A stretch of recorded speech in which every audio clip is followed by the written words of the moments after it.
Menepikan curhat kakak kandung selebgram Arie Rianti, di sisi lain, titik temu sepertinya kian menjauh dari perseteruan panas antara kubu Pratiwi Novianti dengan kubu Agus Salim terkait uang donasi pengobatan yang dikumpulkan Novi untuk Agus.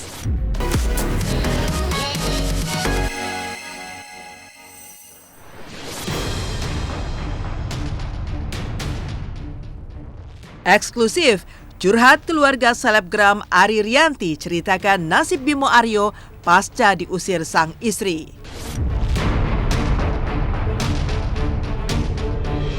Dari bantahan Reza Artamevia terkait dugaan penipuan berlian palsu senilai 18,5 miliar, maka inilah kisah viral selebgram Arie Rianti yang dikhianati oleh suaminya Bimo Aryo di saat dirinya justru tengah umroh. Ya, di usia pernikahan mereka yang telah menapaki 16 tahun dan telah dikaruniai 3 orang anak, Bimo tiba-tiba mendua hati dengan seorang wanita bernama Maela Asila. Akibat pengkhianatan sang suami, kabarnya Arie sempat mengalami trauma berat dan depresi. Karenanya, Arie pun ingin segera bercerai dari sang suami. Lantas, apa alasan Bimo tega mengkhianati sang istri? Benarkah selain gugatan cerai dan hak asuh anak, Arie tidak akan meminta nafkah anak dan juga harta gono gini lantaran kondisi Bimo yang memang tak memiliki apa-apa dan modal dengkul? Aku ya Allah, ini anak tega amat gitu sampai ngerusakin. Aku yang sedihnya itu aja, ngerusakin keponakan aku, mental ya Allah. Sedihnya itu aja. Tahu-taunya pulang umroh aja. Tahu-tahu dipanggil, kronologisnya begitu. Ya kayak disambar petir lah Mbak, intinya. Waduh, kalau masalah curhat udah nggak terhitung ya. Dari menit detik udah nggak terhitung gitu loh. Kalau kita hitung menit dan detiknya, kalau kita hitung air mata yang menetes. Waduh, ini air mata seorang perempuan, air mata seorang ibu dari 3 orang anak yang dikhianati oleh suaminya. Pergi ibadah umroh ke Tanah Suci, pulang harus menemukan fakta bahwa suaminya yang ya sayang dan satu-satunya ya berselingkuh. Saya rasa kalau disebut hampir mau meninggal mungkin ya gitu loh. Padahal pulang dijemput oleh suami, diberikan bunga.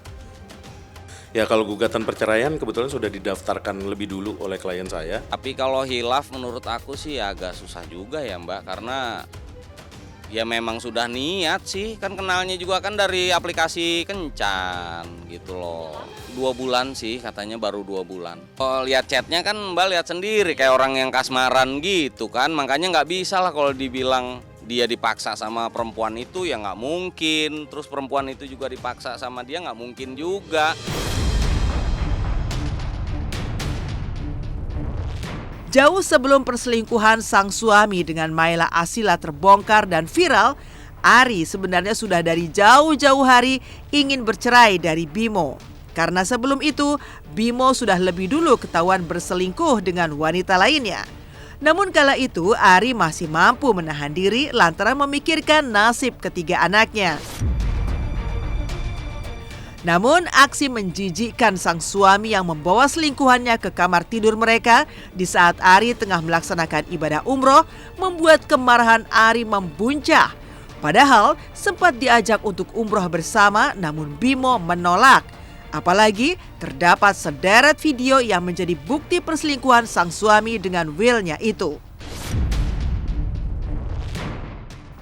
Dan untuk menghapus semua jejak buruk sang suami di rumah, Arie sampai harus merenovasi kamar tidurnya serta menjual mobil yang sempat dipakai Bimo mengantar jemput Maela. Tidak berhenti sampai di situ saja, Arie bahkan sudah berencana untuk melaporkan Bimo dan Will-nya ke polisi dengan sangkaan perzinahan. Kenapa sih harus di rumah? Nah itu, kenapa harus di kamar? Itu yang membuat saya tuh bener-bener nggak habis pikir. Mau ditangisin juga ya udah selesai lah tangisannya gitu loh. Sekarang gimana caranya biar Arie itu ya harus melangkah maju ke depan, jangan lihat ke belakang lagi gitu. Ya dari cerita yang disampaikan ke saya, memang Teh Ari mengetahui bahwa ada sosok seorang perempuan yang berada di dalam kediamannya ketika dia pergi umroh itu anaknya. Dari cerita yang disampaikan, dari cerita yang saya ketahui, perselingkuhan ini terjalinnya udah 2 bulan lebih. Sampai dengan ditemukan fakta bahwa mereka berselingkuh, ya itu udah 2 bulan lebih. Rumah itu adalah tempat kita untuk istirahat, tempat kita untuk berkumpul bersama orang-orang yang kita cinta. Gimana tempat berkumpul itu harus dijadikan tempat yang hina? Ya, aku sebagai seorang perempuan sih merasa perempuan pelakor ini yang menjatuhkan citra perempuan gitu kan. Jadi kan apalagi kan ya maaf ya, pelakor ini dengan penampilannya yang sangat tertutup, tapi ternyata dia kelakuannya tidak seperti dengan look penampilannya gitu. Kalau aku tuh prinsip aku untuk menikah itu yang aku udah nggak bisa tolerir perselingkuhan KDRT. Aksi pengkhianatan yang tega dilakukan Bimo diakui pihak keluarga Ari, yakni Asep, sang kakak, membuat dirinya ikut terbakar emosi. Apalagi pengkhianatan itu dilakukan Bimo di rumah dan diketahui oleh putra sulungnya sendiri. Asep pun mengaku sempat tidak diam dan selalu mendampingi Ari saat melabrak Maela di rumahnya di daerah Cilegon, Banten. Sebaliknya, Bimo sendiri memilih minta maaf dan bahkan sampai mencium kaki Asep. Atas perselingkuhan yang dilakukannya, Bimo juga sudah menerima sederet karma, mulai dari dilempari batu oleh masyarakat hingga hidup nelangsa di kontrakan kumuh pasca diusir dari rumah. Beneran guys, dia jadi jelek banget mukanya.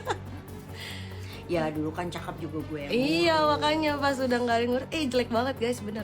Gimana ngusirnya? Anaknya yang ngusir, sayang, bukan aku. Kan sebelum kita ke Cilegon itu kan nemuin si perempuan itu kan sudah dibilang, kamu kesini selesain baik-baik atau mau bagaimana gitu. Selesaikan baik-baik sama si perempuan itu. Tapi ya si perempuannya takut, ternyata orang tuanya nggak tahu kelakuan anaknya ini seperti apa gitu loh. Nah setelah dari situ pindah ke Pasar Ciputat, katanya dekat-dekat Pasar Ciputat. Lebih ke shock ya Mbak ya kalau saya ya, terus sedih banget ya, pasti ya nangis ya, kecewa dengan punya suami seperti itu ya.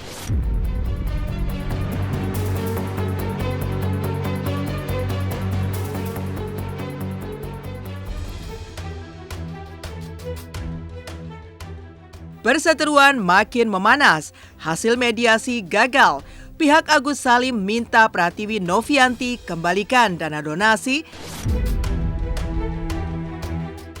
Menepikan curhat kakak kandung selebgram Ari Rianti. Di sisi lain, titik temu sepertinya kian menjauh dari perseteruan panas antara kubu Pratiwi Novianti dengan kubu Agus Salim terkait uang donasi pengobatan yang dikumpulkan Novi untuk Agus. Setelah pertemuan antar kedua kubu yang digelar di Gedung Joang, Jakarta Pusat akhir pekan kemarin, berakhir deadlock alias tanpa titik temu. Namun sayangnya, kubu Novi hadir lengkap, bahkan Denny Sumargo juga turut hadir. Sedangkan kubu Agus Salim hanya diwakili oleh 3 juru bicaranya, tanpa ada Farhad Abbas serta Agus Salim yang tak hadir karena baru saja menjalani pemeriksaan di polisi atas laporannya kepada Novi.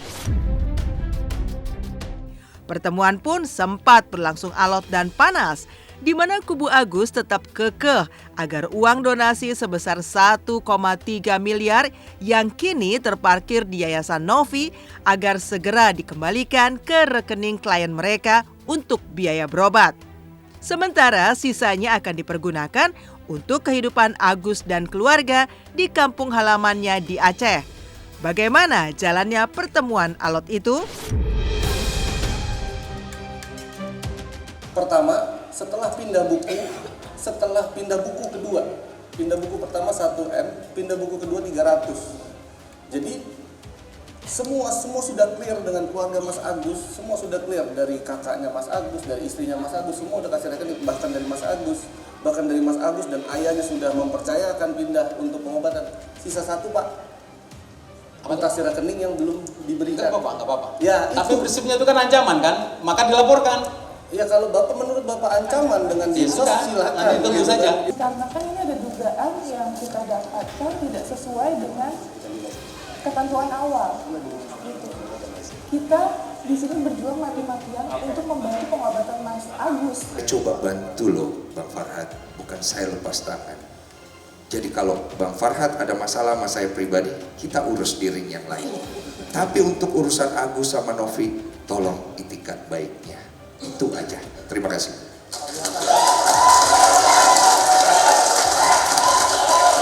Hari ini saya kira itu undangannya adalah untuk mencari titik temu dan ada penyelesaian. Ternyata dia ada debat. Dia debat kesana kemari. Mereka minta apa yang kami inginkan untuk kasus Agus. Saya sampaikan bahwa permintaan kami, kalau memang mereka ingin kasusnya cepat selesai. Tadi disampaikan begitu oleh lawyernya ya. Maka saya jawab, kami ingin segera selesai juga. Apa? Caranya gampang. Pindahkan uang yang telah dipindah dari Agus ke Yayasan Novi, dikembalikan ke Agus sampai sembuh, dan sisanya biar dipakai untuk kebahagiaan Agus dan keluarga. Novi, semua pakai kamu 1000 pengacara, kamu laporin Agus 1000 kasus. Udahlah.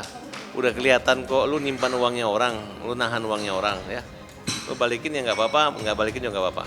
Belum ada titik temu, sangat disayangkan ya. Insya Allah, doakan aja ya. Sementara itu, Denny Sumargo selaku salah satu penggagas donasi untuk Agus yang turut hadir dalam pertemuan itu menyayangkan perseteruan Novi dan Agus yang kian memanas. Padahal, selepas podcast terakhir antara Agus dengan Novi, pihaknya sudah memastikan jika uang donasi akan aman-aman saja. Nantinya, uang itu sepenuhnya akan digunakan untuk pengobatan mata Agus hingga tuntas, sebagaimana tujuan awal saat donasi itu digagas. Lantas, apa himbauan Densu untuk kubu Novi dan Agus agar kasus ini tidak kian berbumbu drama serta melebar tak tentu arah? Tadi kan sudah ngobrol dari kedua belah pihak. Saya berharap hari ini bisa selesai. Jadi posisi saya di sini hanya sebagai orang yang membantu membroadcast pertemuan ini. Penyelenggaranya dari Novi karena dia punya itikat baik untuk segera menyelesaikan. Karena Bang Farhad sama Agus tidak bisa datang, jadi kan pasti ada sesuatu yang menggantung. Penyelesaian donasi ini harus segera diselesaikan. Karena ini udah kemana-mana dan masuk ke ranah pribadi orang. Tapi saya berharap mungkin dengan datangnya saya, kalau Bang Farhad sama Agus datang, ini bisa selesai dengan baik, saya akan bantu. Gitu loh. Uang 1,3 miliar itu penyelesaiannya gimana? Saya akan bantu gitu loh. Tapi ya mbok ketemu lah, baik-baik semuanya gitu. Dan kenapa harus disiarkan? Supaya masyarakat melihat bahwa terjadi kesepakatan dua belah pihak dan akhirnya respect lah kepada Bang Farhad, respect kepada Agus, respect kepada Novi. Kian sengkarutnya nasib donasi ini membuat tim kuasa hukum donatur berinisiatif membuat polling kepada para donatur yang dulu mentransfer uang mereka untuk menentukan nasib donasi Agus ke depannya. Para donatur pun diminta untuk mengunggah bukti transfer donasi dalam formulir polling yang mereka terima. Polling berisi 3 pilihan. Pertama, uang donasi sepenuhnya diserahkan kepada Agus. Kedua, uang donasi disalurkan kepada pihak lain yang juga membutuhkan. Serta ketiga, uang donasi dikembalikan kepada para donatur. Dengan hasil sementara, para donatur lebih memilih uang donasi mereka didonasikan kepada pihak lain, serta dikembalikan kepada mereka. Sementara yang memilih tetap mendonasikan uangnya untuk Agus hanya beberapa orang donatur dengan nilai donasi tidak lebih dari Rp1 juta. Sementara upaya kubu Novi menawarkan solusi lain, yaitu uang donasi yang ada di yayasannya akan diserahkan kepada pihak ketiga yang ditunjuk oleh Agus dan Novi, di mana sisa dana donasi sebesar Rp1,3 miliar akan dipindahkan dari rekening yayasan ke rekening baru yang bisa dikontrol baik oleh Agus maupun pihak yayasan. Dan nanti dari hasil polling ini kita akan buat suatu gugatan ke pengadilan negeri agar dana ini kita serahkan kepada majelis hakim. Dan nanti majelis hakim inilah yang akan memutus apakah dana ini tetap diberikan kepada Agus atau kepada yayasan atau dikembalikan kepada donatur. Penawaran saya udah ketemu aja mereka diam-diam, sudah selesaikan baik-baik, habis itu bikinlah preskon dan segala macam, sudah cukup. Kok katanya uangnya dibalikin aja ke Agus, masalah kuliah kata Om Bang Farhad Abbas itu gimana kok? Iya, tapi kan dari pihaknya Novi juga punya cara yang dia mau supaya dikawal oleh publik, uang ini mau diapakan dan transparansinya. Gini loh, Novi aja dipertanyakan transparansinya kan, sama. Jadi sama-sama enak. Biarin aja lah, kan udah dipandang buruk juga. Mau gimana pun kita jelasin, maupun itu mas kita sendiri pun tetap aja dibilang kita mas dari donasi, ya biarin aja.